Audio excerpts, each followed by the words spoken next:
Hi, and welcome to the final video in the End of Life Planning series. Today we'll be talking about the impact of the stages of grief on decision making, with particular attention to how the stages of grief might impact our financial decision making. This series is brought to you by ElderWatch Colorado. We are a 20-plus year partnership between AARP and the Colorado Attorney General's Office. In addition to providing presentations and educational materials tied to financial literacy and fraud, we also have a volunteer-staffed fraud victim support helpline if you or someone you know has been the victim of fraud or a scam. You can call us on this helpline at 800-222-4444, select option 2. My name is Jessica Zawadzki, and I am the program specialist for ElderWatch Colorado. Thanks again for joining me. As I mentioned, this is the final presentation in our End of Life Planning series, but prior to this video, we also had some really great content. First, we discussed preparations that you can take in advance for your end of life planning. Next, we talked about the journey after a loss, both for those who had planned in advance and those who had not. And in that series, we discussed some of the tangible steps that might come your way following the loss of a loved one, particularly a spouse. And our third video in the series was financial changes after the loss of a loved one. As I mentioned before, today we will be covering the stages of grief and how they impact decision making.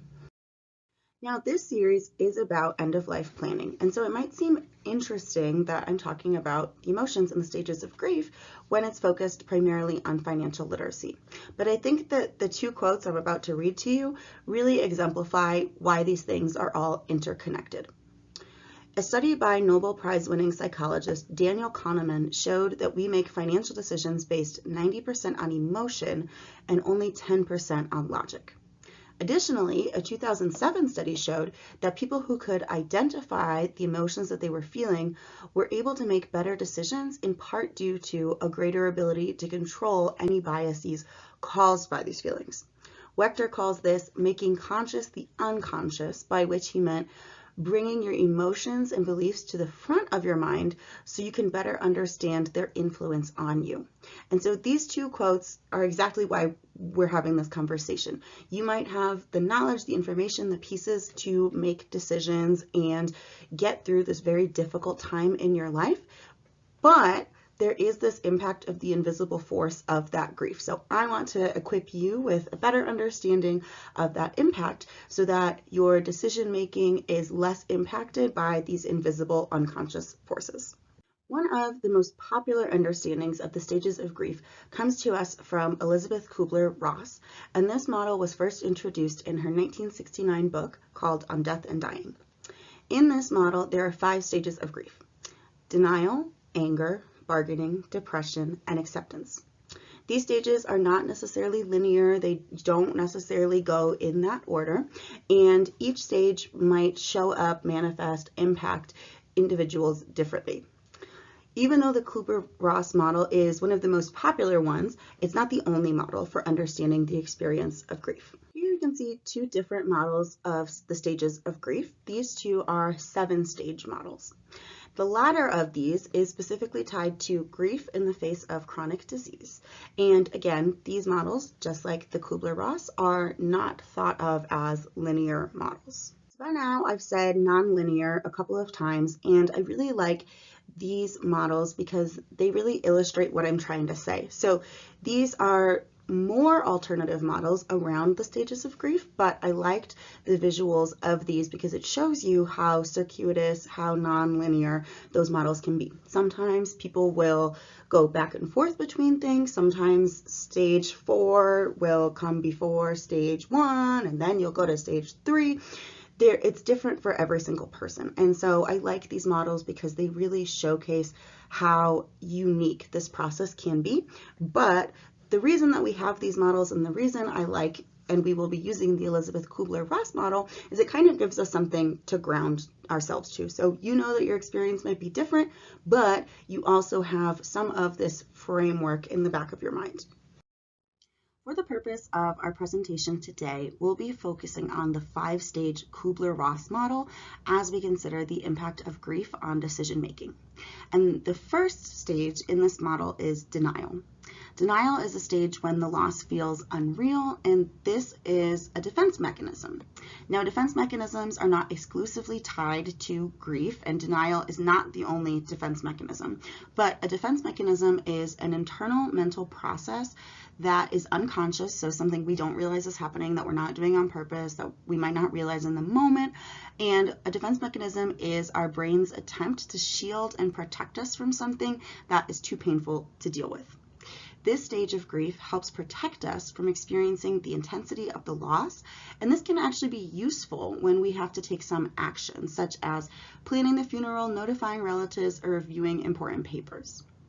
The denial stage of grief may be characterized by some of the following symptoms, but this list is not exhaustive. So you might feel shocked, emotionally numb.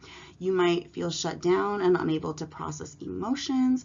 You might be sleeping more than usual, procrastinating in dealing with the loss and its consequence, or avoiding reminders of the loss. You might try to stay busy all the time and engage in mindless behaviors or be really easily distracted. You might also spend extra time focusing on the needs of others while ignoring, minimizing, or pretending that your needs don't exist. When it comes to denial, particularly around financial decision making, the impact on the decision making might look like refusal to take action or procrastinating. It might look like feeling stuck, continuing payment on things for a spouse rather than canceling that payment due to the loss, such as maybe a club membership or a subscription. Continuing to spend as if your income has not been impacted, so kind of spending above your means because you haven't accepted that there is a reduction in income. This really is generally acting as though everything is fine, and that might show up in our spending. This stage may lead us to spend more than we can or need to, as we are not yet able to accept the changes to multiple facets of our daily life. The second stage of grief is anger, and this emotion might feel confusing, but it's very natural. Many people do in fact feel angry when someone we love dies, angry at being abandoned, angry at the extent of the pain, angry that our life has changed, angry that managing grief feels difficult, and angry that the world suddenly feels different, unsafe, empty, or lonely. In grief, we've already been hurt by a devastating loss, and we don't want to risk more hurt, so sometimes we become hyper vigilant to any sign that another relationship may harm us subconsciously. And for many people, anger becomes tied to displacement. Displacement is another psychological defense mechanism, just like denial, but with displacement, a person redirects a negative emotion from its original source to a less threatening or more available recipient.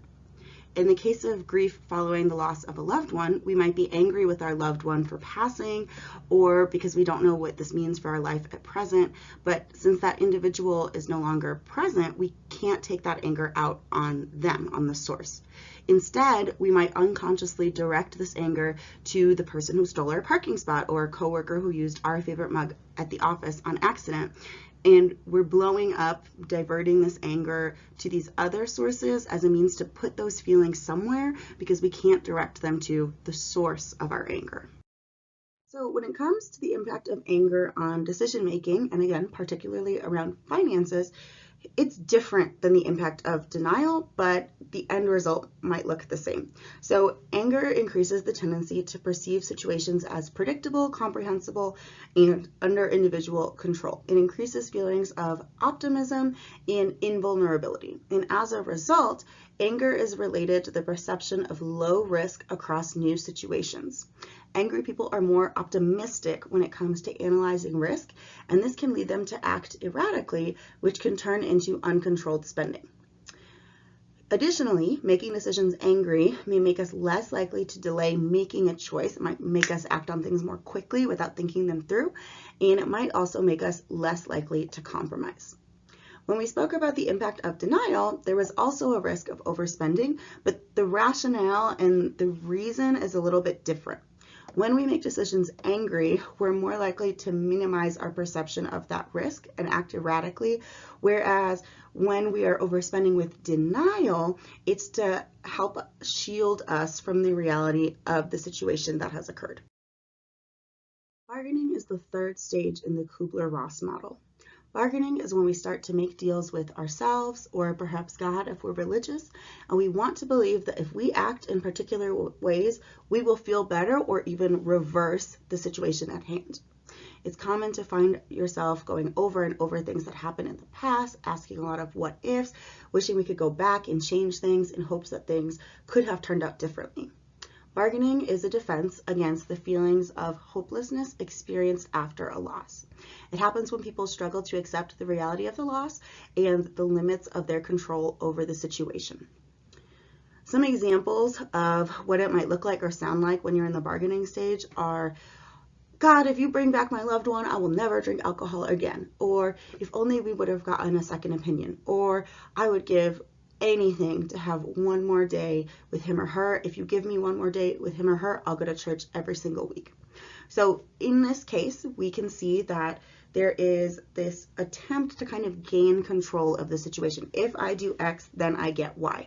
And that is the bargaining stage of grief. The impact and rationale of the bargaining stage when it comes to decision-making and finances is most similar to denial, but they're not the same. Bargaining is a way of hanging onto hope, which may result in illogical purchases as part of the bargains we are making and illogical decision-making as well. The fourth stage of grief is depression. And as a reminder, the reason I'm putting the numbers of the stages in quotations is because this process is non-linear. Your grief journey may start with feelings of anger, then lead to bargaining, then lead to depression, then come back to anger. It might go any type of way. So stage 4 is not depression for everyone. Depression is the beginning of our internal subconscious acceptance of our new reality. In this stage, we begin to realize and feel the true extent of the death or loss. And common signs of depression in this stage include trouble sleeping, poor appetite, fatigue, lack of energy, and crying spells. This stage may also be accompanied by feelings of sadness, anxiety, regret, fear, uncertainty, loneliness, and loss of interest. And so this is different than the other two stages. In the bargaining stage and the anger stage, we're full of complex, active emotions. In the denial stage, we are trying to fight against reality, but depression represents the, quote, quiet stage of grief where one is genuinely beginning to accept that death or a diagnosis has genuinely occurred. The impacts of depression are different than those of the first 3 stages. In some of the first 3 stages, our mind is working double time to keep us shielded from reality, whereas depression is the stage where we are growing able to accept the reality of our new lives. And this stage may be characterized by inaction. Depression can make it challenging to perform daily tasks, including going to work, which can lead to a reduction in income that has ripple effects on a person's ability to pay bills, purchase essential items, meet their financial obligations, which may lead to increased debt and financial insecurity. Individuals with depression or in this depression stage may turn to impulsive spending as a coping mechanism or getting these hits of joy from retail therapy, and this can also lead to financial instability. Depression may also lead to difficulty with long-term planning, as it's harder to see things on a longer horizon when we're in this period. And avoidance may also come into our lives in this stage, but it might have financial implications. So in this case, depression may result in the feeling of being unable to deal with tasks at hand or not having the energy to do so. And this might look like avoiding opening bills or checking our bank accounts because we just can't handle dealing with that in this moment. The final stage of the Kubler-Ross model is the acceptance stage. This stage is exactly what it sounds like. David Kessler describes this stage as accepting the reality that our loved one has left us physically and recognizing this as the permanent reality. It doesn't necessarily mean that everything is fine, but it does mean that you've learned to live with the reality of your loved one's passing. There is a psychological flexibility that occurs in the acceptance stage of grief where you can still be feeling so sad and still really grieving your loss, feeling terrible, but at the same time, you're choosing to engage in meaning making in your life. In this stage, people still hold on to past memories, but they start thinking about ways that they can begin to take steps to create a new life with purpose. It can be a time of reflection, goal setting, positivity, and mindful planning about potential changes. Grief is not easy. The journey is different for everyone, and it might feel like no one understands what you're going through. You might even feel like you don't understand what you're going through. And so finding support and others who understand where you're coming from and can help you work towards this can make a huge difference in your journey. The first resource I have here for support is Soaring Spirits International, which offers peer-based group support programs for people around the world. Additionally, I've listed multiple places to find bereavement support here in Colorado and in Denver specifically, which is where we are located. Psychology Today is also a wonderful resource, more if you're looking for one-on-one care with a mental health practitioner. Psychology Today has a wonderful Find a Therapist page, and you can filter through to find a therapist who accepts your insurance, might have the same faith beliefs as you. If you have a preference on gender, sexual identity, you can filter for those things on Psychology Today so that you can find the best person to help you navigate through this time period. Lastly, I've included the Colorado Crisis Line. They can be reached via phone call or text 24 hours a day, 365 days a year. And this is not just for grief support. They can help with a range of issues, big and small. And they're also there if you are just in a hard spot and you need someone to talk to right in the moment. You can reach them by calling 1-844-493-8255 or by texting TALK to 38255. In summary, today we focused on one of the many models for understanding the stages of grief. The most ubiquitous and familiar is the 5-stage model by Dr. Elizabeth Kubler-Ross, in which the 5 stages are denial, anger, bargaining, depression, and acceptance. There are alternative versions of this model as well, each of which emphasizes that the process of grief is nonlinear. This presentation has come together because of the significant impact that emotions have on our decision making, with most financial decisions being made 90% by emotion and only 10% with logic. Furthermore, studies show that understanding our emotions can reduce their impact on decision making. Thanks for joining me today. I really hope that you learned something. This was our last in the 4-part series on end-of-life planning, but make sure to check out our channel and subscribe as we will have many more classes and presentations in the future.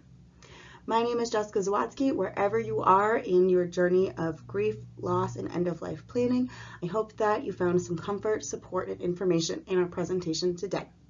I'll see you next time.